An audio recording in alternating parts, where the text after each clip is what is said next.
استثنا اس کا 31واں باب اور اس کی 16ویں آیت سے 30 آیت تک۔ تب خداوند نے موسیٰ سے کہا، دیکھ تو اپنے باپ دادا کے ساتھ سو جائے گا، اور یہ لوگ اٹھ کر اس ملک کے اجنبی دیوتاؤں کی پیروی میں جن کے بیچ وہ جا کر رہیں گے زنا کار ہو جائیں گے اور مجھ کو چھوڑ دیں گے، اور اس عہد کو جو میں نے ان کے ساتھ باندھا ہے توڑ ڈالیں گے۔ تب اس وقت میرا قہر ان پر بھڑکے گا اور میں ان کو چھوڑ دوں گا اور ان سے اپنا منہ چھپا لوں گا، اور وہ نگل لیے جائیں گے، اور بہت سی بلائیں اور مصیبتیں ان پر آئیں گی۔ چنانچہ وہ اس دن کہیں گے، کیا ہم پر یہ بلائیں اسی سبب سے نہیں آئیں کہ ہمارا خدا ہمارے درمیان نہیں؟ اس وقت ان سب بدیوں کے سبب سے جو اور معبودوں کی طرف مائل ہو کر انہوں نے کی ہوں گی، میں ضرور اپنا منہ چھپا لوں گا۔ سو تم یہ گیت اپنے لیے لکھ لو، اور تو اسے بنی اسرائیل کو سکھانا اور ان کو حفظ کرا دینا، تاکہ یہ گیت بنی اسرائیل کے خلاف میرا گواہ رہے، اس لیے کہ جب میں ان کو اس ملک میں جس کی قسم میں نے ان کے باپ دادا سے کھائی اور جہاں دودھ اور شہد بہتا ہے پہنچا دوں گا،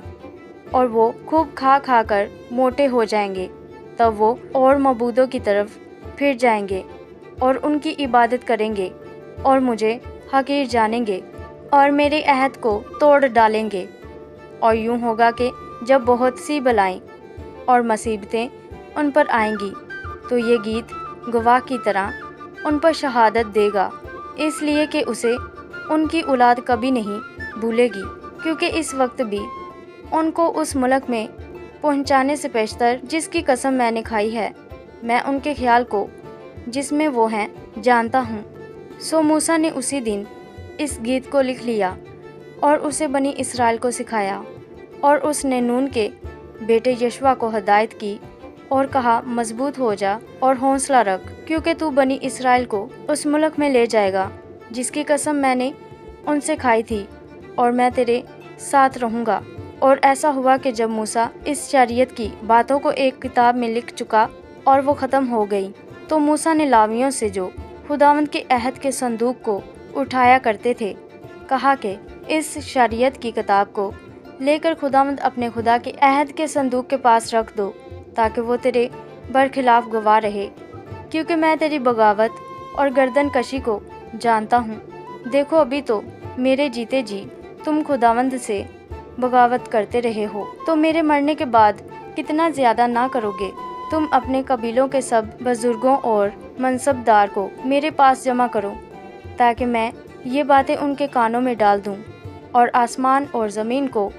ان کے برخلاف گواہ بناؤں، کیونکہ میں جانتا ہوں کہ میرے مرنے کے بعد تم اپنے کو بگاڑ لو گے اور اس طریق سے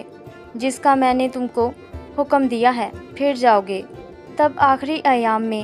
تم پر آفت ٹوٹے گی، کیونکہ تم اپنی کرنیوں سے خداوند کو غصہ دلانے کے لیے وہ کام کرو گے جو اس کی نظر میں برا ہے۔ سو موسیٰ نے اس گیت کی باتیں اسرائیل کی ساری جماعت کو آخر تک کہہ سنائیں۔ آمین۔